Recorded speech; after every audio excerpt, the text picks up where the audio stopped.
सबसे बुनियादी बात जो कि इस अनलॉक के लिए है कि काफी समय गुजरा है जबकि लॉकडाउन रहा है और इस लॉकडाउन में लोग घरों में काफी समय गुजार चुके हैं और अब उनके अंदर एक प्रकार की भावना है कि वो जल्द से जल्द इस लॉकडाउन से बाहर निकल करके आएं। ये बात सही है कि उनकी जरूरत की भी काफी सामान ऐसे हैं जिनको कि उनको लेना है। उनके जरूरत के कई सारी चीजें हैं जो कि वो इस लॉकडाउन के दौरान में नहीं अपने काम को पूरा कर पाए थे। और एक दूसरी बात कि वो एक घुटन भी महसूस कर रहे होंगे कि घर ही के अंदर वो रहते रहते वो एक काफी घुटन सी महसूस भी होने लग जाया करती है। इन सभी चीजों को एक मानसिक स्तर पे भी देखने की आवश्यकता होगी कि लंबे समय से जो कि आपका आना जाना बाहर एक पूरा एक नॉर्मल सी एक जिंदगी थी, उससे हट करके आपको घरों में बिल्कुल बंद कर दिया गया। सो ये एक मानसिक स्तर पे भी जो है काफी एक आघात सा पहुंचा रहा होता है। सो जैसे ही ये लॉकडाउन खुल रहा होता है तो हर व्यक्ति, हर परिवार, समझ लीजिए एक तरह से उत्सव वाली बात हो जा रही होती है कि चलो अब हम एक बार बाहर हो आते हैं, एक बार हम बाहर चले ही जाते हैं। तो यहां पर अपने आप को थोड़ा सा संयम बरतने की आवश्यकता होगी। इसमें संयम बरतने वाली बात में दो बातें हैं। एक तो ये बात समझने की जरूरत है कि जब तक कि आपको कोई बहुत जरूरत की चीज ना हो, कोई भी अनावश्यक तौर पे आपको बाहर जाने की जरूरत नहीं है और आवश्यकता की अपनी जो चीजें हैं उनके लिए आप बाहर जाएं और वहां पर कुछ सावधानियां बरतें जिस पे कि हम बात कर रहे हैं। मगर आप बाहर में किसी से मिलने की कोशिश ना करें, मिल करके भीड़ बढ़ाने की कोशिश ना करें। मैं बाहर निकलने की जो बात कर रहा हूं लेकिन किसी प्रकार की सोशल गैदरिंग या किसी प्रकार का पार्टी करने की बात नहीं कर रहा हूं। मैंने ये बात के लिए आपको साफ तौर पे कहा कि आप किसी सोशल गैदरिंग में, किसी प्रकार की पार्टी में या किसी तरह के जमावड़े में जाने की कोशिश ना करें। अब वापस अपनी पहली बात पे लौट करके आता हूं कि जब भी आवश्यकता के लिए आप बाहर जा रहे हों, चाहे वो अस्पताल जा रहे हों, चाहे आप किसी दुकान जा रहे हों, चाहे कहीं पे भी आप जा रहे हों ऐसी जगह जहां पर की भीड़ हो सकती है, तो वहां पर आपको बुनियादी तौर पे 3 बातों का ख्याल रखने की जरूरत है जो आप अच्छे तरीके से इतने समय में जान चुके हैं। पहली चीज है मास्क लगाना। इस मास्क के बारे में आपको 2 बातें बोलना चाहूंगा। सबसे पहली तो चीज ये है कि मास्क जो आप लगा रहे हैं वो आप किसी पुलिस अमले से बचने के लिए नहीं लगा रहे हैं, यह आपके लिए बेहद जरूरी है। क्योंकि अधिकांशतः लोगों को ऐसा लगता है जैसे कि पुलिस की नजर में ना आ जाए या कोई फाइन ना लग जाए, इसीलिए हम मास्क लगा रहे हैं। पर सच में उनका मास्क उनके चेहरे और नाक और मुंह को कवर नहीं कर रहा होता है, जबकि नीचे ठुड्डी पे रहा करता है उनका मास्क। ज्यादातर समय उनका मास्क नीचे की तरफ खिसका रहा करता है। तो यह मास्क लगाना ना लगाने के बराबर ही रहता है। आप पुलिस से जरूर बच सकते हैं, फाइन से जरूर बच सकते हैं, लेकिन इस बीमारी से आप बच नहीं पाएंगे अगर आप सही तरीके से मास्क को नहीं लगाएंगे। ये समझने वाली बात है कि ये मास्क आप किसी दूसरे के लिए नहीं लगा रहे हैं, मास्क आप अपने लिए लगा रहे हैं, अपनी सुरक्षा के लिए लगा रहे हैं, अपने परिवार की सुरक्षा के लिए लगा रहे हैं। सो आपको सही तरीके से मास्क को लगाना चाहिए और ऐसा लगाना चाहिए जिससे कि लगे कि उससे संक्रमण बचे। सो मेरा निवेदन यह है कि आप जरूर से जरूर अपने गमछे को अपने नाक और मुंह में ढांपें और महिलाएं जितनी भी हैं वो अपने सूती दुपट्टे या स्टॉल को जो है जरूर से चेहरे पे ढांप करके ही घर से बाहर निकलने की कोशिश करें। यह बेहद जरूरी चीज है। और दूसरी बात जो कि आपको मैंने पहले भी बताया था कि सैनिटाइजर जो आप इस्तेमाल कर रहे हैं वो मैंने देखा है कि काफी ज्यादा लोग सैनिटाइजर इस्तेमाल कर रहे होते हैं। ये अच्छी चीज है, लेकिन आपको अपने उस सैनिटाइजर की क्वालिटी के बारे में बहुत ज्यादा नहीं मालूम है कि वो किस प्रकार की क्वालिटी का है। इसके विपरीत मेरा मानना है कि आप अगर रेगुलर बेसिस पे हाथ धो लेंगे साबुन से तो ये ज्यादा अच्छा रहेगा जितना भी संभव हो, क्योंकि हाथ भी धो पाना बहुत संभव नहीं हो पाएगा जब भी आप बाहर होंगे तो। लेकिन जब भी बाहर से घर को आ रहे हो या कहीं पर भी आप ऐसी जगह पे पहुंच रहे हो जहां पर कि आप हाथ धो सकते हैं, तो कृपया करके वहां पर साबुन की व्यवस्था जरूर रखें और साबुन से हाथ धोने की कोशिश करें। यह एक बेहद जरूरी चीज होगी। तीसरी चीज है 2 गज की दूरी। जहां तक संभव हो सके इसको मानने और करने की कोशिश करें। इससे जुड़ी हुई एक और बात जो है जिसको कि आप पूरा कर सकते हैं वो ये है कि किसी भी जगह जहां पर भी भीड़ वाली जगह हो, जहां पर कि आपका जाना जरूरी भी हो, वहां पर आप ज्यादा देर रुके ना, आप अपना काम करें और जल्दी से निकलें, या जिस व्यक्ति से आपको काम है वो काम करें और वहां से निकलें। जैसे कि अगर आप एक उदाहरण के तौर पे ले लें कि आप बैंक गए और बैंक बैंक में अगर आपको भीड़ दिख रही है तो आप अपने मन में पहले से कर लें कि मुझे फलाने से मिलना है और वो फलाने का काम करना है और वहां से निकल जाना है। वहां फलाने की बात में खड़े रह करके ज्यादा देर तक इधर उधर की बातें करके आप अपना वहां पर समय ना लगाएं, क्योंकि आप जहां भी ज्यादा समय लगाएंगे किसी भी भीड़ वाली जगह में तो आपके इस संक्रमण के होने का खतरा बढ़ जा रहा होता है। ये एक चीज थी जो कि आप सभी लोग जान रहे हैं, मास्क का अच्छे तरीके से लगाना, रेगुलर बेसिस पे हाथ धोना, और तीसरी चीज थी सोशल डिस्टेंसिंग, 2 गज की दूरी का होना। इसी बात में जुड़ी हुई जो बात को आपके माध्यम से लोगों तक ये बात को पहुंचाने की कोशिश करना चाहता हूं वो ये दरअसल है कि मेरा मानना है कि अगर हम इस अवसर को, ये जो अनलॉकिंग का अवसर है, अगर इसमें ज्यादा से ज्यादा स्कूल के टीचर को शामिल करें और उनको अवेयर करें, उनके भीतर जागरूकता पैदा करें कि वो अपने ऑनलाइन जो क्लासेस लेते हैं और बच्चों को जो है अगर वो अवेयर कर देंगे तो वो बच्चे जो है अपने माता पिता को अगर बोलेंगे इस संबंध में, मास्क वाली बात और सोशल डिस्टेंसिंग वाली बात और हाथ धोने वाली बात, तो ये बात उनके मानने में ज्यादा आएगी। मैं ऐसा आपको एक उदाहरण तौर पे बोलना चाहूंगा कि अगर फर्ज करिए कि सुबह के समय में अगर निकल रहा होता हूं अस्पताल के लिए और अगर बिटिया ने मेरे से कह दिया कि आज आइसक्रीम लाना है, तो मुझे रात 10-12 घंटे की ड्यूटी करने के बाद जब मैं घर लौट रहा होता हूं तो मेरे दिमाग में एक बात चल रही होती है, आज आइसक्रीम लेके जाना है, आज आइसक्रीम लेकर के जाना है।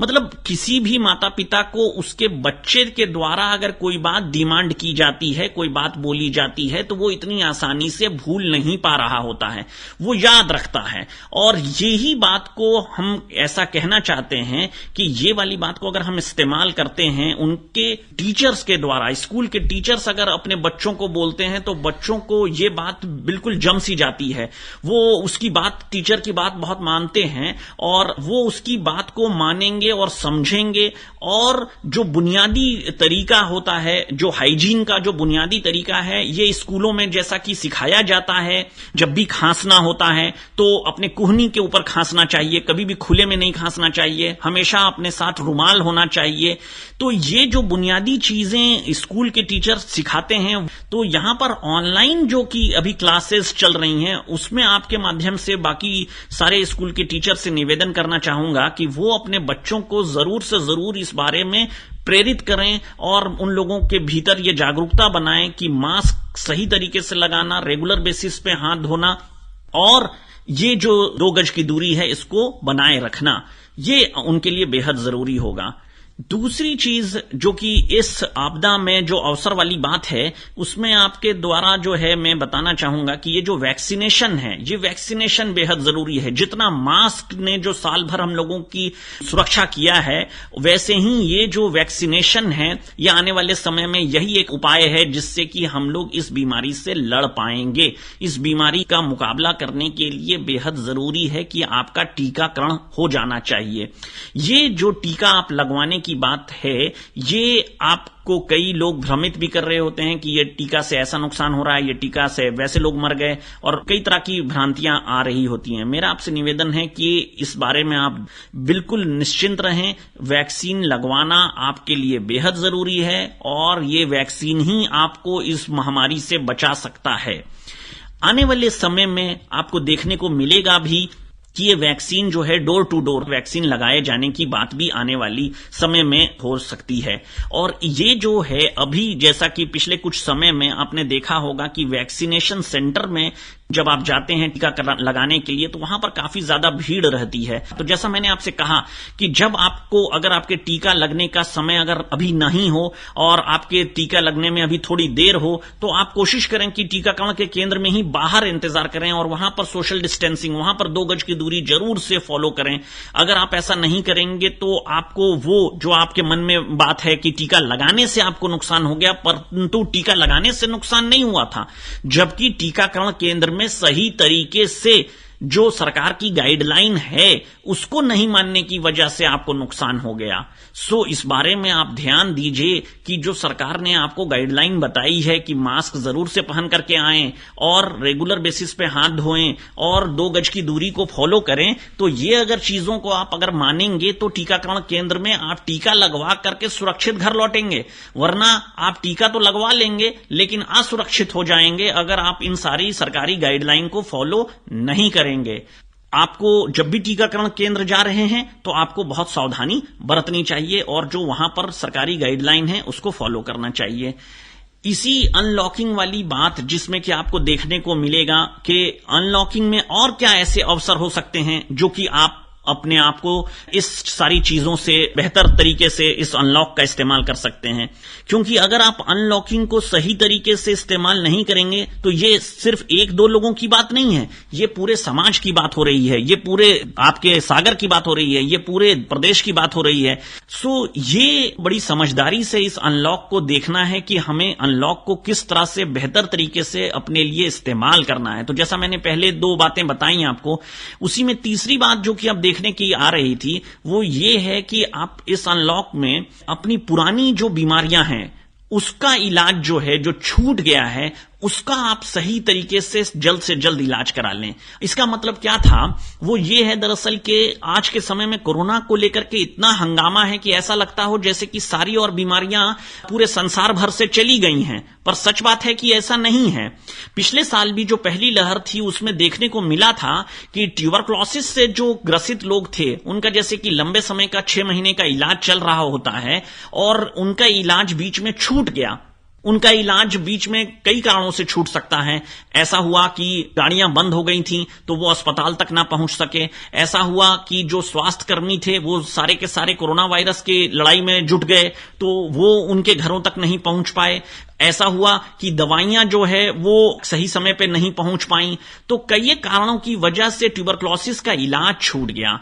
ट्यूबरक्लोसिस का इलाज छूटने के बाद क्या हुआ कि वो व्यक्ति भी भूल सा गया अपनी बीमारी को लेकर के, और 4-6 महीने के बाद जब हमने जनवरी-फरवरी के महीने के दौरान इस साल जब उनको देखा तो हमने पाया कि कई एक व्यक्ति MDR multi drug resistant tuberculosis मतलब संकीर्ण टीबी में तब्दील हो गए। ये एक बहुत ही दर्दनाक बात है, ये एक बहुत ही गलत बात है और ऐसा नहीं होना चाहिए। हमें अपनी पहली लहर में जो गलतियां हुई हैं उससे सीखना होगा। वो ये सीखने वाली बात है कि आप अपनी जो लंबे समय की बीमारी जो इलाज ले रहे हैं उसको टूटने ना दें और उसके लिए अस्पताल जो आपके घर के नजदीकी स्वास्थ्य केंद्र है, मेडिकल कॉलेज है, जो जिला अस्पताल है या जिस भी डॉक्टर से आपका इलाज चल रहा है वहां पर जरूर से अपना चेकअप करा करके अपनी दवाइयां जो टूट गई हैं उनको फिर से चालू कराने की कोशिश करें। शुगर या ब्लड प्रेशर को भी लेकर के मैं आपको बताना चाहूंगा कि शुगर और ब्लड प्रेशर में क्या हो जा रहा होता है कि आप अगर दवाइयां छोड़ दे रहे होते हैं और अभी छूट गई है तो आपको लगने लगता है कि अभी तो मैं अच्छा ही महसूस कर रहा हूं, मुझे कौन सा भी कोई बड़ी परेशानी लग रही है, अभी तो मुझे कोई परेशानी नहीं है। लेकिन उनकी परेशानी ना ही होने के बावजूद भी क्या होता है कि थोड़े समय के बाद वो बीमारी शुगर अपना पांव पसार लेता है और आपके गुर्दे को खराब कर दे रहा होता है। अगर आपने ब्लड प्रेशर की दवाइयां सही समय पे नहीं खाई और आप ये सिर्फ सोच रहे हैं कि मुझे तो कोई चक्कर नहीं आ रहा है, मुझे तो माथा भारी नहीं हो रहा है, मुझे घबराहट तो नहीं हो रही है, और आपने दवाइयां छोड़ दी, आपने सोचा कि मुझे दवाई खाने की अभी जरूरत ही नहीं है और एकाएक से आपको लकवा लग जाने का खतरा रहता है। तो मेरा ये कहना है कि ये जो अनलॉकिंग का एक अवसर है इसको जरूर से जरूर अपनी पुरानी लंबे समय की जो बीमारियों का इलाज चल रहा है उसका चेकअप करा करके अपने नजदीकी स्वास्थ्य केंद्र, मेडिकल कॉलेज या जिला अस्पताल या जिस भी डॉक्टर के पास से आपका इलाज चल रहा है वहां जल्द से जल्द चेकअप करा करके अपनी दवाइयों को पूरा कराने की कोशिश करें। ये बेहद जरूरी चीज है। इसके अलावा जो कि एक कोरोना वायरस से ठीक होकर के भी जो मरीज अस्पताल से बाहर आए हैं और घर को गए हैं उनमें भी कई सारे परेशानियों से वो जूझ रहे होते हैं। जैसे कि उनकी सांस फूलने की परेशानी या उनको खांसी रहने की परेशानी या उनको घबराहट रहने की परेशानी। तो मैं उस संबंध में दो एक बातें आपको बताना चाहता हूं कि सबसे बुनियादी बात पे समझने की कोशिश करिए कि कोरोना वायरस से जब आप अस्पताल से छुट्टी पा रहे होते हैं तो आप उस बीमारी से छुट्टी नहीं पा रहे होते हैं, आप सिर्फ अस्पताल से छुट्टी पा रहे होते हैं। मतलब कि आपकी गंभीर समस्याओं का निवारण करने के लिए अस्पताल में आपको रखा गया था और जब आपके गंभीर लक्षण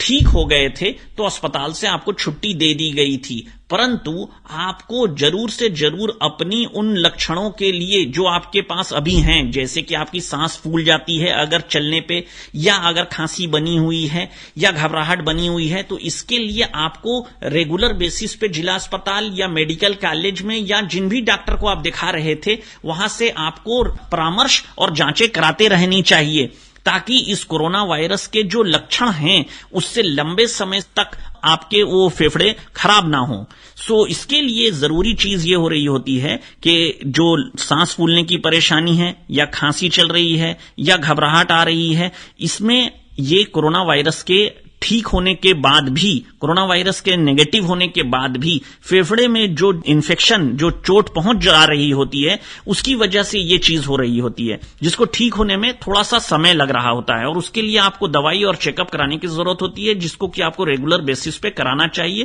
ताकि इस कोरोना वायरस से पूरी तरह से आप ठीक होकर के बाहर निकल सकें। धन्यवाद।